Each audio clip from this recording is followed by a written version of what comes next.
We turn now to the chairman of the House Intelligence Committee, Republican Congressman Mike Turner of Ohio. He joins us from Dayton. Good morning to you. Good morning, Margaret. I understand top congressional leaders, yourself included, have been briefed multiple times in recent days by the administration in regard to the risk posed by the Wagner Group. Last year, U.S. intelligence had extraordinary detail. Those are the words, the head of U.S. intelligence, about Putin's plans to invade Ukraine. I wonder how you would describe the intelligence the U.S. had about this march on Moscow. Sure. Well, the Intelligence Committee was very much aware that the conflict between Prigozhin and Putin was inevitable. And even from public sources, which you've seen, Prigozhin for months has put out videos critical of the Russian government, critical of Putin. Putin has allowed this. And as the secretary said, those videos themselves even included criticizing Putin's very premise of the war, that it was not started by NATO, that there were not Nazis in Ukraine. And then entering into Moscow, entering into Russia itself and taking their convoy to Moscow, that really shows to the basic issue of whether or not Putin controls his military. For any government to have stability, they have to control their military. Obviously, Prigozhin, in order to make it that distance, has to have accomplices. You know, where was the Air Force? Where was the Russian Air Force in preventing this? That's going to be an issue that Putin's going to have to deal with both internationally and domestically. Is his government as an authoritarian government depends on its assertion of power, force, in order to be able to continue to wield power, and that certainly is going to be an issue. Was Vladimir Putin himself aware of the potential of this uprising? Well, I can't go into what our intelligence was, but I can tell you this: these videos that he was allowing Prigozhin to put out were publicly. They were distributed around the world. Right. Putin certainly was aware of them because he was allowing them. The content of them, where they not only criticized Putin and the Russian government and called for the removal of the Ministry of Defense. Ultimately, as you know, this weekend, Prigozhin's statement was removal of the president himself.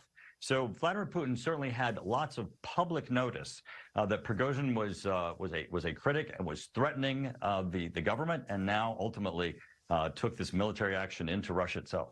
But that raises the question of whether this was a strategic move by Prigozhin or just sort of a gamble and an opportunity he seized. Do we have any insight? Well, he's a military guy. Remember, this is like a 12-hour trip from Ukraine to Moscow, and he got within 2 hours of Moscow. Now, being a military guy, he understands the logistics and really the assistance that he's going to need to do that. This is not a weekend trip he's taking his convoy and his military convoy up to Moscow. There's a number of accomplices, including, as we saw, some of the Russian people on the border with Ukraine who clearly support the Wagner Group, in contrast to their support for the Russian government. This is something that would have had to have been planned for a significant amount of time to be executed in the manner which it was. There was a report last month that Prigozhin had offered in January to help Ukraine attack the Russian military by sharing information on troop positions that he had. Is this in any way helpful, what has just occurred, to ending the war in Ukraine? Like, where is Prigozhin's interest? Right. So this really does hurt Putin, and not only just politically and in his leadership in Russia and his presidency, but in his efforts to continue the war in Ukraine. I think obviously in the beginning there's going to be an initial increase of activity from Russia against Ukraine. But because Putin himself went on national TV to respond to Prigozhin, and Prigozhin said that your government has lied to you. This is not a war that NATO started. There are no Nazis in Ukraine. Taking down the very premise makes it much more difficult for Putin to continue to turn to the Russian people and say we should continue to send people to die in this war for which Prigozhin himself has said to the Russian people the premise is a lie. There was a lot that Secretary Blinken said he could not answer during our interview. Is that because U.S. intelligence does not know, or because it's classified? Well, I can't answer that either, but you can assume certainly that we have been very focused on Russia and Ukraine, and this is an area where Ukraine's successes has been a result in part because of the successes of the intelligence community. So we've been very, very focused on this. I think that as we go forward, this is going to be even more critical as we face the threats both for Ukraine and for the United States, as what's going to happen to Putin and Russia next. Sharon, please stay with us. We have to take a break. We'll be right back in 1 minute with more of our conversation. And we're back with House Intelligence Committee Chair Mike Turner. I want to talk a bit about China here as well, sir, but let me just button up. How would you define the relationship between China and Vladimir Putin right now? Right. So President Xi's got to be very concerned right now because, as you know, he went to Moscow, stood next to Putin and said, you know, we're together, he and Vladimir Putin are bringing about change that hasn't happened for 100 years. And of course, that is the march of authoritarianism against democracy that we won in World War II that they're now rising up against. But now he's standing next to a guy who can't even control his own military. Remember, Putin in his national address said that these individuals are going to have inevitable punishment. And then in the end, Prigozhin gets a vacation in Belarus, and his troops are now going to sign contracts. It sounds more like paperwork than a KGB agent doing inevitable punishment. Xi, in seeing that with Putin, has got to understand that Putin's stature in the world has diminished. That diminishes President Xi.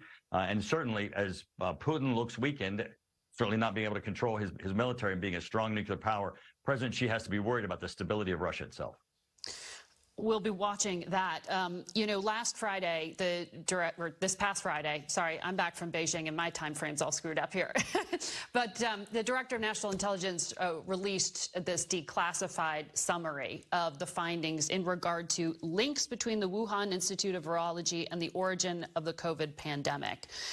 It says several researchers at that institute were ill in 2019 with symptoms consistent with but not diagnostic of COVID. Why is it so inconclusive still? Well, and this is the problem really with what the Director of National Intelligence has done, Director Haynes. We passed a law saying declassify the information that you have about the COVID and Wuhan labs activities. What they did is they basically went and did a paper on what they believe about the intelligence they've looked at. To give you an example of this, we've asked to open the curtain and release the intelligence, and they went behind the curtain, read the stuff, and came out and said, well, this is what we think about it. This is not sufficient, and certainly this is going to be set up between a battle between Congress and Director of National Intelligence to make certain that the law that was passed unanimously, both the Senate and the House, and signed by the President is complied with, but also the American public get the answers they deserve. So there was a classified annex to this, though, that was not released. I would assume that you have read that. Is that... No, actually, we just got this late Friday, so I haven't had access to it in a classified setting. But even releasing a classified annex goes against what the law says. The law says declassify, not give us more classified information. I mean, my committee has already seen a significant amount of this intelligence. Giving my committee more intelligence doesn't give it to the American public, and that's what the declassification law was about. But the report says that, you know, it details 2 agencies say it was a lab accident. CIA can't determine. National Intelligence Council and 4 other agencies say most likely caused by natural exposure. Do you believe that there actually is a definitive conclusion that the government's not releasing? Well, so I have seen, for example, the classified annex to the report that President Biden requested the intelligence community gave. What you just read were more conclusions by the intelligence community. Yes. In the report that was given to the president, the 90-day or so report, they have information in that report that contradicts, I believe, the impressions that are given in these statements by the intelligence committee. We want the intelligence released, not their opinion about the intelligence. If we wanted their opinion, we would have asked for it. We passed a law saying declassified. It's the law of the land. Release this so the American public can see it. Okay. Experts out there in the community, besides the intelligence community, need to take a look at this and help us understand what really happened that resulted in millions of people dying.